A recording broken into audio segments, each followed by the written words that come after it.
All praises to AHAYAH and AHAYAH alone. For AHAYAH alone is our master, alone is our redeemer, alone is our master, and alone is our king, AHAYAH.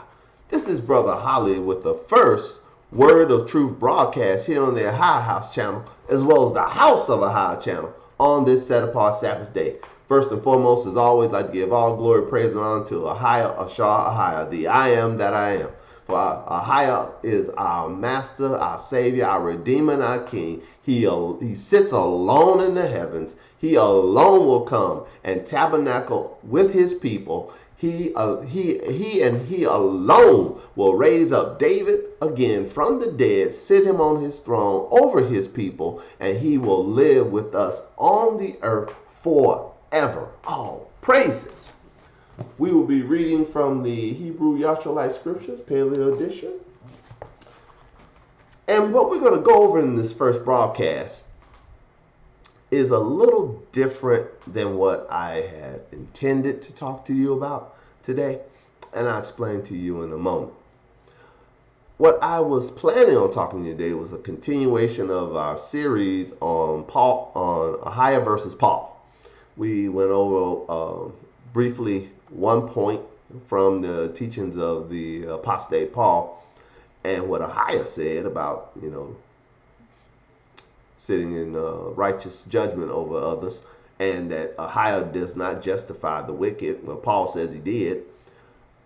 However, I was listening late last night to a podcast where some Torah only, Tanakh only Hebrew brothers, shout out to you, you know who you are. On their podcast, they were asked the question, do you keep the weekly Sabbath? And they said no. And the reason that they said no was kind of multifaceted, but the gist of it was this, that we don't keep the weekly Sabbath or any Sabbaths because we are presently in our enemy's lands. We are in a state of quasi-captivity. We really don't have much control over our comings, goings, where we work, who we work for, when we work, none of these things. And we got to eat, yada, yada, yada. Well, I wasn't too judgmental of them because whereas I do agree that we are in a state of semi-captivity here in our enemy's land at present, and we will be here in our enemy's land until AHAYAH rescues us from our enemy's land and put us back in our own land. Whenever that day be, all praises unto AHAYAH for it. However, until then, we are to keep the Most High's way and remember the Sabbath day. The Sabbath day is the only commandment he told us to remember. Of all of them. He told us to remember it and keep it holy. And then he went straight to why. Because 6 days AHAYAH created the heavens and the earth. And on the 7th day he rested and was refreshed. And we're going to read in a moment from the book of Exodus that this is a covenant that AHAYAH has made, not with everybody on the earth, but he only made with one people on the earth. That would be the children of Jacob, the 12 tribes of Yahshua, the Hebrew people. This is our covenant that we have with our Most High power. The other nations should not and cannot keep the Sabbath day. It was never given to them to keep. So for all you 7-day Adventists out there, filled nation, all you J witnesses out there, filled with people from the nations, for all you Hebrew Christianites out there, with your 12 tribes chart, bringing all these heathen nations seemingly trying to bring them into the fold, in your big tent grafted in fallacy you get from the New Testament. For all you, the Sabbath was only given to us to keep. Your favorite heathen was never given the Sabbath to keep. Matter of fact, they were forbade from keeping it. And this is why when I read bits of bits and parsing bits from the book of Isaiah, I know that it's been tampered with. It's probably what you're reading is a Greek Septuagint copy.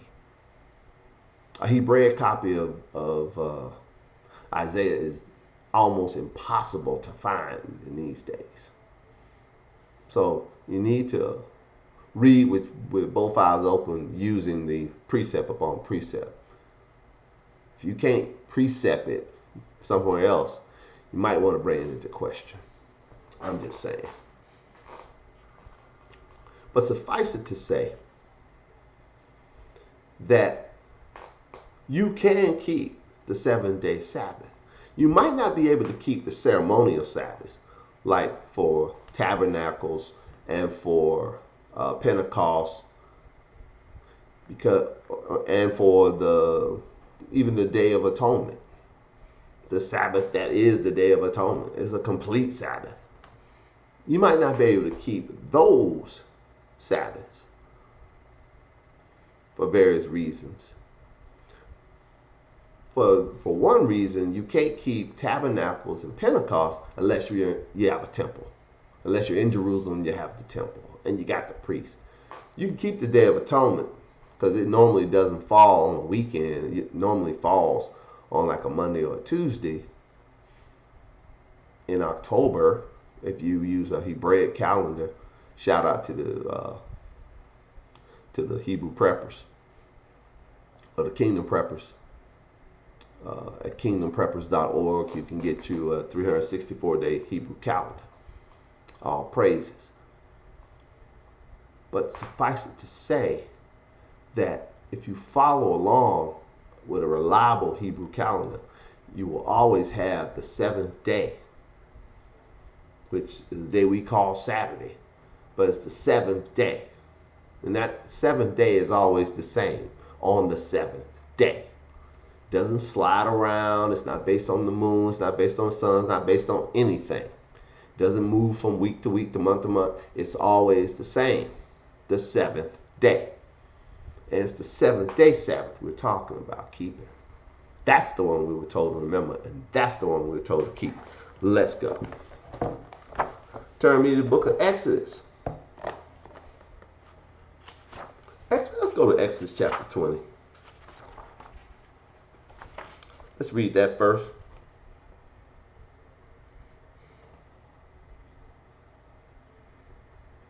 Exodus chapter 20, let's start reading at verse 8. It says, remember the Sabbath day and keep it holy, will you highlight? Or keep it set apart, or Kadashia, will you highlight? This is Exodus chapter 20, verse 8. Remember the Sabbath day. Now, so many of our people, no matter what, it doesn't say remember the Sabbath day only when you're in the land, only when you have the priesthood. It's not even implied. There was no temple when this commandment was given. There was no sacrifice. There was no ark of the covenant. None of these things were in existence when this was given.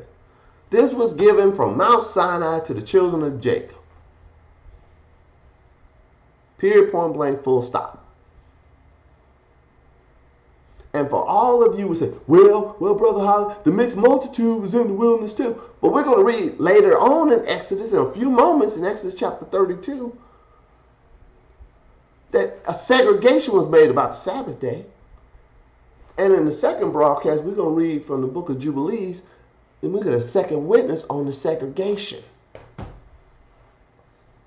So don't get it twisted.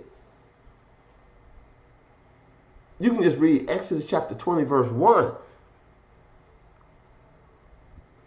All these words saying, and Moses went down to the people and spake unto them. That's Exodus chapter 19, verse 25. Moses wouldn't talk to everybody. He wouldn't talk to his folk. He said, gather the tribes of Jacob together. And I spoke to them from Mount Sinai in the valley of Horeb. I have been to geographical Sinai. I have stood in front of the mountain where these commandments were given. Mount Sinai is in Arabia, just like it says in the New Testament. It's exactly where it's supposed to be. I have been there, children. It has a trench, a ravine all the way around it. And a fence. The Saudi Arabian government put a fence around it, keep you from falling in the ravine. Just like it says right here in Exodus. So you can't just go up on the mountain if you want to. These things are true, children. So we need to pay attention. Exodus chapter 20, verse 8. I'll read it again. It says, remember the Sabbath day and keep it Kodashia, holy. 6 days shall you labor and do all your work. So it's letting you know right now which Sabbath day it's talking about. It's talking about the 7th day Sabbath. Verse 10. This is Exodus chapter 20, verse 10. But the 7th day is the Sabbath of AHAYAH, your Almighty AHAYAH. In it you shall not do any work. I'll give you my first time out. Any work. You don't do homework, housework. You don't do yard work. Any work. You don't wash your clothes. You don't take out the trash. You don't do any of that stuff on the Sabbath day. Nor do you bring in something from outside, put it in the house on the Sabbath day. That would be considered work. And the book of Jubilees goes into grave detail about prohibited things on the Sabbath. But suffice it to say, you do no work, including your employment. Now, you're probably saying, well, Brother Holly, I got my job require me to work on the Sabbath. It requires me to work on the 7th day. It requires me to work on Saturday. Well, I can tell you from my own personal experience, child, that in this country, in this land of captivity, there's something called the First Amendment to the Constitution. And part of the First Amendment to the Constitution of the United States of America is that no law can be made to the establishment of religion nor prohibit the free exercise thereof. No labor law can keep you from practicing your faith. It is against the Constitution for them to force you to work on the Sabbath. All you have to do once a year, because I know, because I've done it. I used to work for the federal government for many years, decades. And during my tenure, once a year, I would provide my employer, my supervision, my leadership, 2 things. One was a calendar with all the feasts, all the Sabbaths on it. And you can get that, you can get a 364-day Hebraic calendar from kingdompreppers.org, which I find to be highly accurate. I know there's a lot of discussion on which calendar is right, yada, yada, yada. But that's the one Brother Holly uses, and I suggest you use it too. But I would provide that calendar from that source and a letter signed by me, outline when the Sabbaths are, to include the 7th day Sabbath, and telling them that in accordance with what I'm reading to you right now, Exodus chapter 20, Exodus 32, Jubilees chapter 2, so forth and so on. I am not able to work on these days. If I must, I will take leave until my leave is exhausted, or I will be on unpaid leave on these days. And you submit it to your supervision, your leadership, for their concurrence or non-concurrence. And if they non-concur, then you have it right there. It's official. You ask, they did non-concur, then you can file a civil suit against them for violation of the First Amendment of the Constitution. You're getting your paper either way.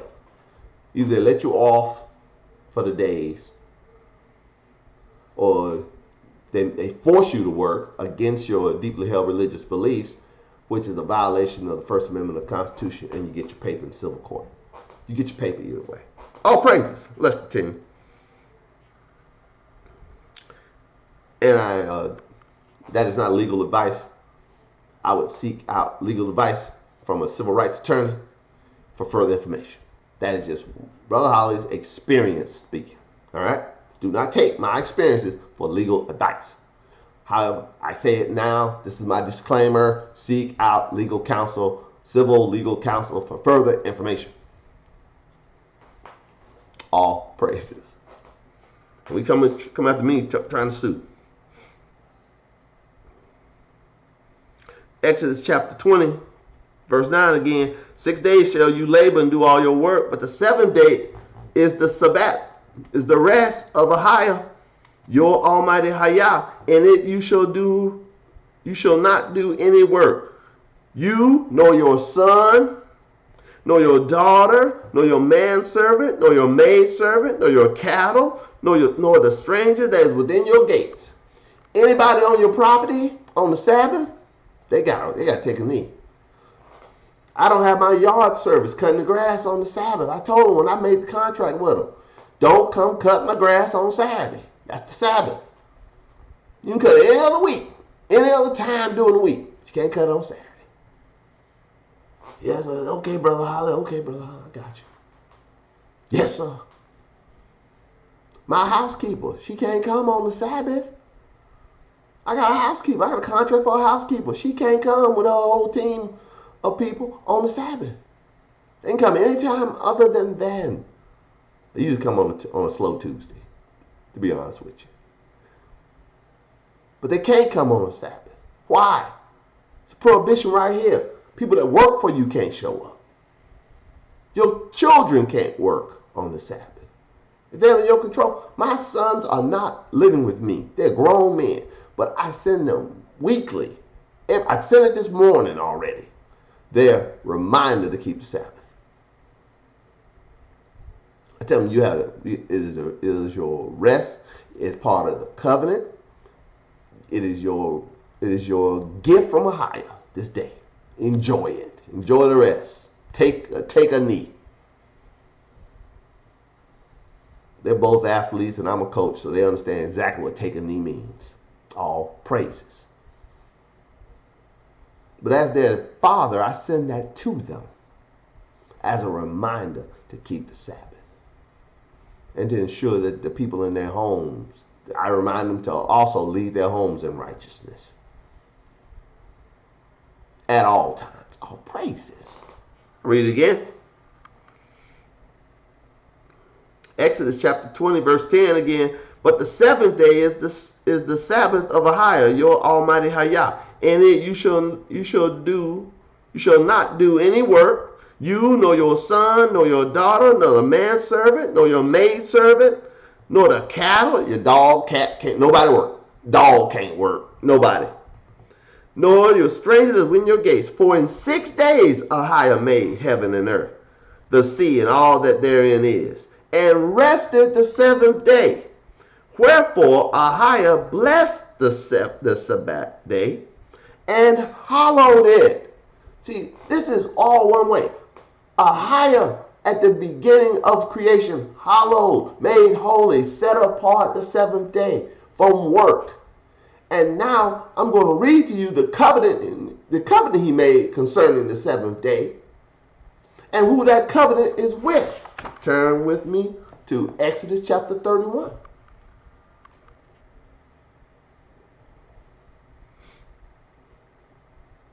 Let's start reading at verse 12. Exodus 31 and 12.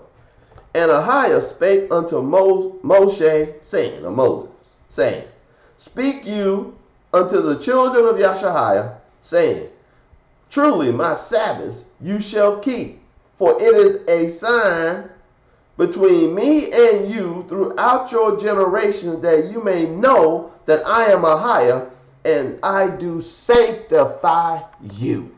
Or I set you apart. He made a covenant with the children of Jacob the 12 tribes of AHAYAH, for us to keep the Sabbath as a sign that we have been set apart by him and that we are his covenant people. I'll read it again. This is Exodus chapter 31, verse 12. And AHAYAH spake unto Moses, saying, Speak you unto the children of AHAYAH, saying, Truly my Sabbath you shall keep, for it is a sign. It is a sign between me and you throughout your generations. So, it's not just a sign for the generation that was in the wilderness. It's not just a sign for the generation that crossed the river Jordan. It's not just a sign for the children of Jacob that went into captivity in Assyria. It's not just a sign for the ones who went into captivity in Babylon. It's not just a sign for those who were brought to the Western Hemisphere in the 18th, 17th, and 18th century. It's not just a sign for those people. It's a sign for their descendants who we are today. It's still a sign throughout our generations. And it'll be a sign when my great-great-great-grandchildren have grandchildren. Oh, praises! This is perpetual throughout our generations, children. It didn't stop. It doesn't matter where we are, who we are. It doesn't matter. No matter what they call us. We have more names you shake stick at. And every southerner understands what I just said. Woo! Verse 13 again. Exodus 31:13. Speak you also to the children of AHAYAH, saying, Truly my Sabbath you shall keep. We were told in Exodus chapter 20, verse 8, remember the Sabbath day. Here in Exodus 31, we're told keep it. For it is a sign between me and you throughout your generations, that you may know. We don't have to speculate. We don't have to argue. If you're keeping the Sabbath, you're of the seed of Jacob, and you're keeping the Sabbath, you can know something. This is what you know. That I am AHAYAH that does sanctify, set apart you. You've been set apart, child. Verse 14, this is Exodus 31:14. You shall keep the Sabbath, therefore, for it is holy unto you. Everyone that defiles it shall surely be put to death. For whosoever does any work therein, that soul shall be cut off from among his people. Now for all of you who say, well, brother, he's talking about the Sabbath for the Feast of Tabernacles. It's talking about the Sabbath for Passover. It's talking about the Sabbath. Well, Passover don't have a Sabbath. It's talking about the Sabbath for Pentecost. It's talking about the Day of Atonement Sabbath. It's not talking about ceremonial Sabbaths. Ceremonial Sabbaths. Sabbaths. It's hard to say that word sometimes. It's talking about a specific Sabbath. The seventh day Sabbath. And how do we know? Verse 15. This is Exodus chapter 31:15. 6 days may work be done, but in the seventh is the Sabbath of rest, holy to AHAYAH. Whoso does any work in the Sabbath day, he shall surely be put to death. Listen, if you march into some job, like I just explained to you, seek out a civil attorney for more information. Here in America, if you march into a job today because you think you have to, then one, you can apply for an exemption. That's your right under the First Amendment and the Restoration of Religious Freedoms Act that President Clinton signed.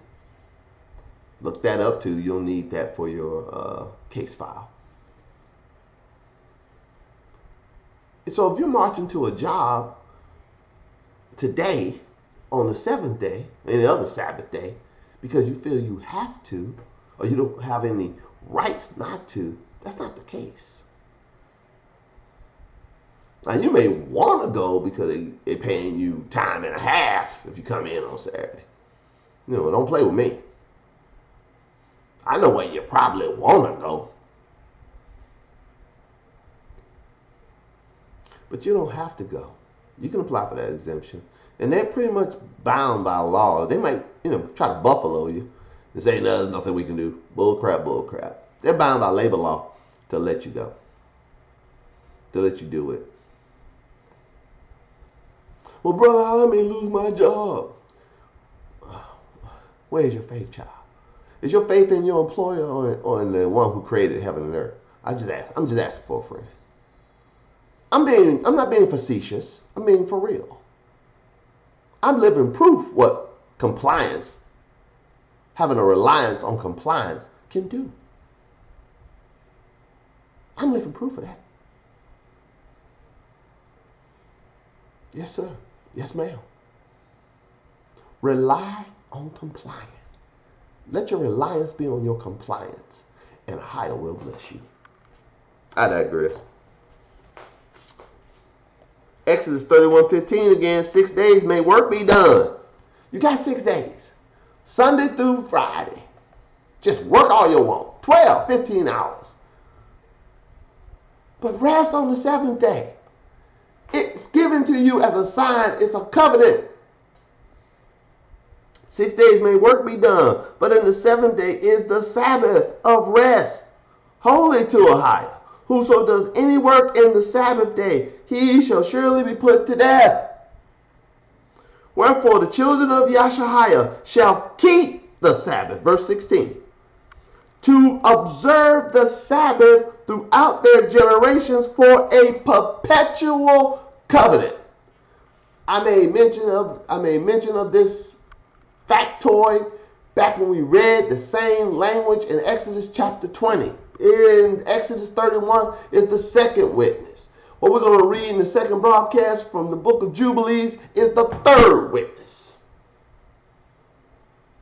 It is a sign and a covenant for just one group of people. It didn't say everybody. It didn't say all men on the planet. It said for the children of AHAYAH. I'll read it again.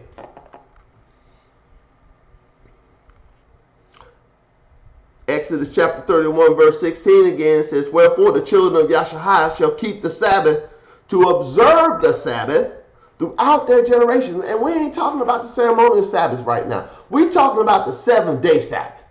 This one right here. Where you should be keeping today. You should be keeping today. The 7-day Sabbath. Every 7 days, take a knee. Wherefore, the children of AHAYAH, that will be us, shall keep the Sabbath to observe the Sabbath throughout their generations for a perpetual covenant. It is a sign. This is AHAYAH speaking. This is Exodus 31:17. It is a sign between me and the children of AHAYAH forever. Oh, give me a full. Give me my second time out. We're at 28 minutes. Thank you for your patience. I will not be much longer. He said that this sign of keeping the 7-day Sabbath is something you do throughout your generations, and it is a sign and a covenant between him and his people, the 12 tribes of Jacob, forever. It didn't say anything that you can suspend this. There's no clause in here you can suspend it because of captivity. Now, when he said this to Moses, you can't tell me he didn't know we were going into captivity. He told Abraham in Genesis 17 that we were going into captivity.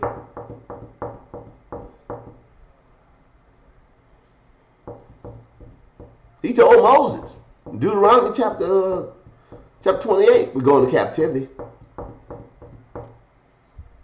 Even in captivity, you can keep Sabbath. Especially here in America. I told you just how to do it earlier. Well, I didn't tell you. Let me read. I did not give you legal advice or employment advice.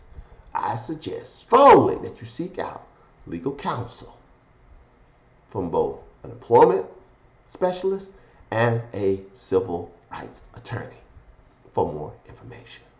But suffice it to say, according to the First Amendment to the Constitution, you have a right to practice your faith according to the dictates of your own heart. Let this be in your heart. And then put it on paper, and then, you know what to do. Yeah, because I know y'all, man. I know y'all. I'll be trying to sue me. I did not give you legal advice. I told you to seek out legal advice. Multiple times. I'm going to continue saying it. Seek out legal advice. It is a sign. This is Exodus 31:17. It is a sign between me and the children of AHAYAH forever. For in 6 days AHAYAH made the heavens and the earth. And on the seventh day he rested and was refreshed. And he gave unto Moses, when he had made an end of communing with him, on Mount Sinai, 2 tables of testimony, tables of stone, written with the finger of the Almighty AHAYAH. This is the last thing he said when he was finalizing the covenant of commandments. That's what it's called. I believe it's called that, and later on it's called the covenant of commandments. When he was ratifying it, signing it with his own finger, the last thing he talked about, the last clause of the contract. You really should have kept that 7-day Sabbath forever. Wow. Well, I ain't gonna talk about anything. Ain't talking about no sacrifices last. He talking about you keep the Sabbath last. Because it's the Sabbath day. It ain't the sacrifices. It ain't even circumcision that marks you. What marks you as his child forever if you keep the 7-day Sabbath. All praises to AHAYAH and AHAYAH alone. For AHAYAH alone is our master, alone is our savior, alone is our redeemer, alone is our king, and he alone is our covenant keeper. And the covenant of the Sabbath is forever. Yada. AHAYAH.